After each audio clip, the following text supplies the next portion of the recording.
Bonjour Frédéric Lefebvre. Bonjour. Député de la première circonscription des Français établis hors de France, Amérique du Nord. Vous êtes aussi ancien ministre et candidat aux primaires de la droite et du centre. Renoncer, comme l'annonce François Hollande, à la déchéance de nationalité, à la réforme constitutionnelle. C'est quoi? C'est faire l'union nationale? Vous savez, d'abord, moi je dis depuis le début que cette histoire de déchéance de nationalité, c'est un faux débat. Et d'ailleurs qui nous a malheureusement occupés pendant des mois pour en arriver là.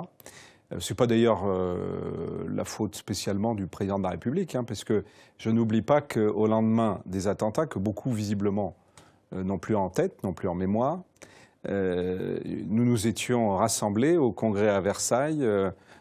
J'étais debout comme l'ensemble de mes collègues. J'ai applaudi le président de la République. Oui. Nous avons chanté la Marseillaise. Qui venait de la droite d'ailleurs. C'était une proposition notamment qui la déchéance venait... de nationalité. Bien sûr. Et c'est pour ça que je pense qu'il faut honnêtement arrêter de perdre du temps sur cette question parce que de toute façon tout est dans le Code civil. Il suffit de l'étendre aux terroristes. On peut d'ailleurs le faire par la voie de la loi.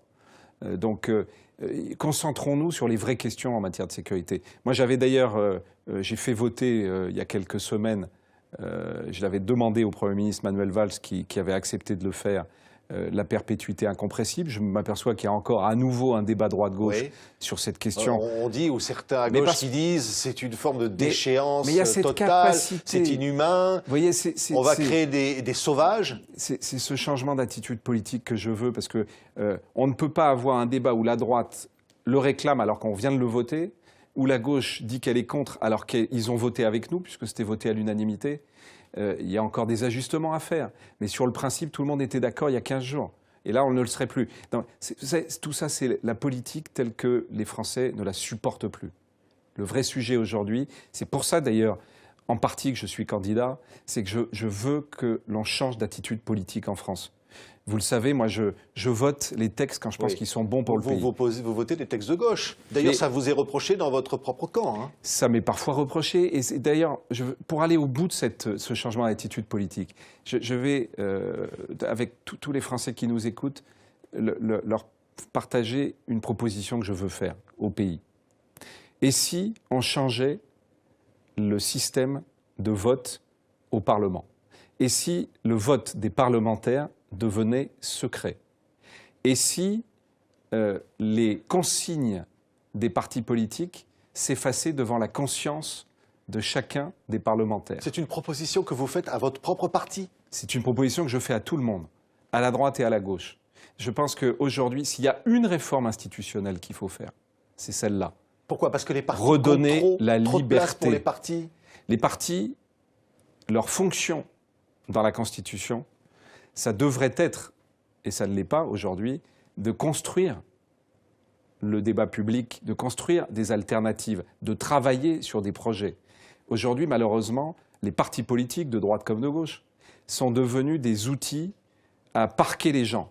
Vous savez, d'abord, je vous fais remarquer, les Français du monde entier le savent bien, la notion de droite et gauche, elle est très franco-française.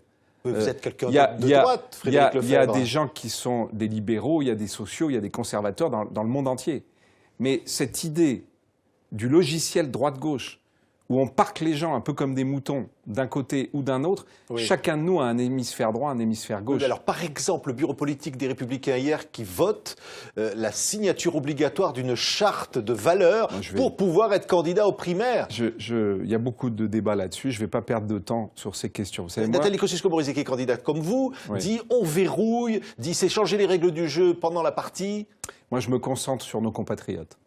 Vous m'excuserez de ne pas rentrer dans ces polémiques que je juge absolument. Vous dites que Nathalie Kosciusko-Morizet rentre dans des polémiques où il ne faut pas aller? Mais je ne parle pas de Nathalie Kosciusko-Morizet, de qui que ce soit. Je pense que tout ça, ce sont des histoires de cuisine politique qui n'intéressent pas les gens.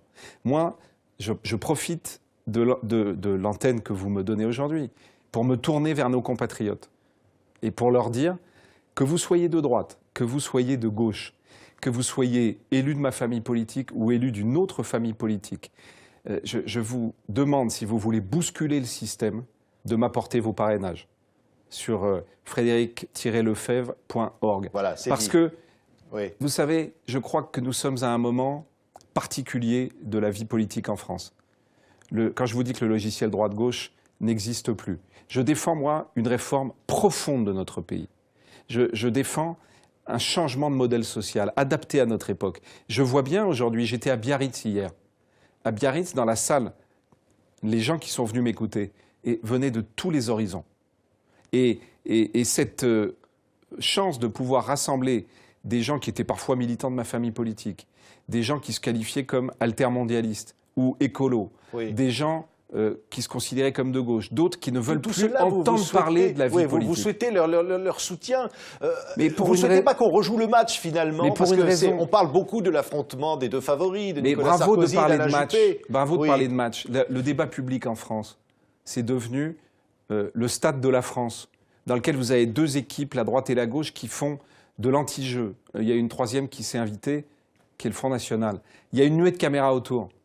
Dans les tribunes, il n'y a plus que les clubs de supporters. Il n'y a plus des citoyens. Oui. Moi, je veux faire revenir les citoyens dans le stade. Mais c'est bien 11 candidats aux primaires, c'est pas trop? Mais écoutez, le vrai sujet, c'est de savoir qui défend quoi. Moi, aujourd'hui, je pense qu'il y a deux France abandonnées. Il y a la France rurale et la France mondiale. Cette France mondiale que je connais si bien. Cette France mondiale qui n'est jamais dans le débat public. Vous le savez bien, TV5 Monde. Oui. Dans le débat que les Français de l'étranger qui nous écoutent ne sont pas représentés. Mais dans le débat public en France. Vous avez permis d'ailleurs le vote électronique pour eux. Bien sûr. Et je me bats pour qu'il y ait plus de démocratie digitale, mais je me bats sur les questions, vous le savez bien, vous m'avez invité tant de fois, que ce soit sur les questions de fiscalité, sur la CSG, que ce soit sur l'éducation. Toutes ces questions qui aujourd'hui, encore une fois, regardez sur la retenue à la source, qui est une réforme conduite par ce gouvernement, que d'ailleurs je soutiens dans tous les pays du monde, où à peu près il y a la retenue à la source. Sauf que, comme d'habitude, on n'avait pas pris en compte les Français de l'étranger.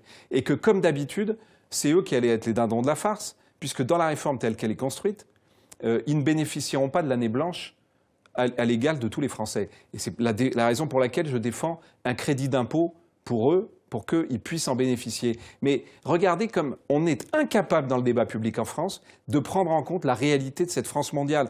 Or, 2,5 millions de Français, c'est une chance pour le pays, qui sont à l'étranger. Regardez, les Anglais, ils en ont aujourd'hui 6 millions. Les Allemands, 5 millions. Est-ce que là-bas, vous entendez parler de fuite des cerveaux ? On doit aujourd'hui construire l'avenir de notre pays en nous appuyant sur l'expérience de tous ces Français qui sont dans le monde, qui sont une chance inouïe. On doit renforcer les passerelles. Je me bats pour que, dans chacune des régions de France, il y ait un bureau qui permette notamment d'aider au départ des Français, mais d'aider au retour des Français pour régler tous les problèmes d'éducation, de taxation, d'emploi. Voilà ce qu'on doit faire aujourd'hui si on veut être un pays moderne. Et ça, vous l'entendez dans le débat public? Voilà ce que je veux porter dans cette campagne des primaires. Merci Frédéric Lefebvre. Un mot encore sur cette annonce aujourd'hui donc du renoncement par François Hollande à saisir donc le Congrès de Versailles pour cette réforme constitutionnelle d'échéance de nationalité qui a occupé le débat pendant des mois. Vous dites quoi? C'est une forme de gâchis politique, gâchis du débat public? Oui, mais je ne veux pas viser François Hollande parce que c'est trop facile. C'est partagé. Toute la classe politique depuis 2 mois et demi, au lieu de parler des vrais sujets, c'est déchiré sur cette question, c'est ce que j'appelle divertir. La droite comme la gauche, la droite comme la gauche. Mais c'est Nicolas Sarkozy qui avait suggéré à François Hollande. La droite a exigé que ce soit dans la révision constitutionnelle, sans quoi elle ne voulait pas le voter. Après, Nicolas Sarkozy disait encore ce matin, on ne créez pas des apatrides, Monsieur le Président. Mais, encore une fois, moi je ne veux pas personnaliser les choses. Je dis simplement que c'est aujourd'hui un gâchis, comme vous le dites, qui est partagé, mais qui, malheureusement, je le pense, n'est pas sans arrière-pensée. Je pense qu'aujourd'hui, la vie politique, c'est le divertissement du peuple. Divertir au sens étymologique, l'échange de CET pour les terroristes. Sens étymologique du terme. Divertir, détourner de l'essentiel. Ça n'est pas l'essentiel. Ça ne valait pas une réforme constitutionnelle. Ça ne valait pas une réforme constitutionnelle. J'ai fait un appel à Washington où j'ai demandé des vraies mesures de sécurité, une police mutualisée des frontières de l'Europe, que la rançon que nous versons aux Turcs, c'est-à-dire 6 milliards d'euros, soient mobilisés, qu'on passe du vote à l'unanimité au vote à la majorité, qu'on crée un État européen, qui est une commission d'enquête au niveau européen sur toutes les associations ou groupuscules qui prétendent défendre ou lutter contre l'islamophobie, alors qu'en réalité, ce sont des pourvoyeurs de haine et de djihadistes. Oui, vous dites, voilà oui, les sujets. Oui, Frédéric Lefebvre, vous dites aujourd'hui, cette déchéance de nationalité, il faut la remplacer par la peine incompressible. Non, mais c'est ça la réponse. La peine incompressible, je l'ai défendue. Ce n'est pas la réponse. La réponse, elle est d'abord de protéger les citoyens. L'Europe ne fait pas son travail. L'Europe, aujourd'hui, et je vais même vous dire, quand j'étais à Washington, cet appel que j'ai lancé, la France, elle doit regarder ce qu'a fait le général de Gaulle en 1965. On doit faire la politique de la chaise vide. Tant que l'Europe ne protégera pas les citoyens européens et donc les citoyens français. Ça, c'est une France qui a le courage de défendre son peuple et de défendre le peuple européen. Voilà ce que je veux pour mon pays. Mais en même temps, on voit bien que les Républicains ont été très divisés, votre parti a été très divisé sur ces questions. C'est une forme de cacophonie. Bien sûr, vous constatez ce que je dis depuis des mois et des mois. Je pense que les partis politiques font de toutes ces questions des affaires de cynisme politique. Moi, ce qui m'intéresse... Y compris les Républicains. Mais je veux que tout le monde se concentre sur l'essentiel. Par exemple, la police mutualisée européenne des frontières. Je ne dis pas que c'est de la faute de ce gouvernement.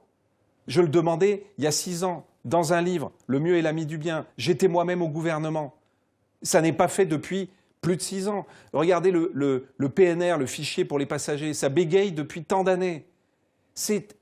Maintenant, il est temps que la France prenne ses responsabilités. La référence que je fais au général de Gaulle en 1965, la politique de la chaise vide, je mesure la gravité de ce que je dis. Mais c'est aujourd'hui essentiel de protéger l'Europe, de protéger les citoyens d'Europe. Merci beaucoup Frédéric Lefebvre d'avoir été notre invité aujourd'hui sur TV5 Monde.